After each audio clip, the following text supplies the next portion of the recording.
Dunia sedang tidak baik-baik saja, kawan. Jika kita ibaratkan ekonomi global ini sebagai samudra, maka hari ini airnya sedang mendidih.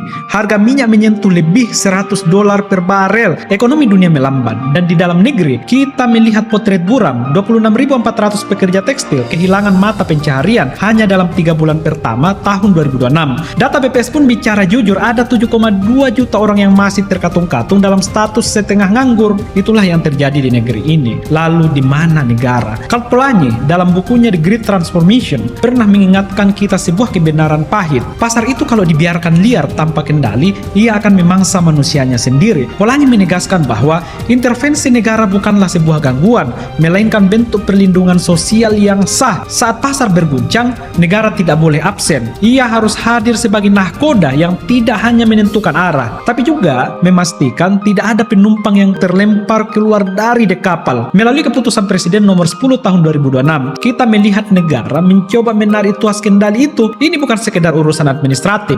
Ketika potongan ojek online dipangkas jadi 8%, ketika undang-undang PPRT akhirnya disahkan setelah sekian lama, atau ketika rumah-rumah untuk buruh mulai dibangun, pemerintah sedang menyuntikkan apa yang kita sebut sebagai social wage, upah sosial. Ini sangat relevan dengan pemikiran Amartya Sen dalam Development as Freedom. Sen bilang, pembangunan yang sejati itu bukan cuma soal angka, bukan cuma soal angka pertumbuhan ekonomi di atas kertas, tapi soal memperluas kapasitas manusia agar mereka punya kebebasan untuk bertahan dan berkembang. Dengan perlindungan berlapis, pekerja tidak lagi hanya dipandang sebagai mesin produksi, tapi sebagai manusia yang harus dijaga martabat dan daya tahannya. Pengakuan Marsina sebagai pahlawan adalah simbol kuat bahwa negara mulai menghargai nilai kemanusiaan itu sendiri. Namun, kita harus tetap kritis. Kebijakan yang kuat di bawah kepemimpinan Presiden Prabowo ini barulah sebuah fondasi. Tantangan sebenarnya ada pada implementasi. Apakah Satgas akan transparan?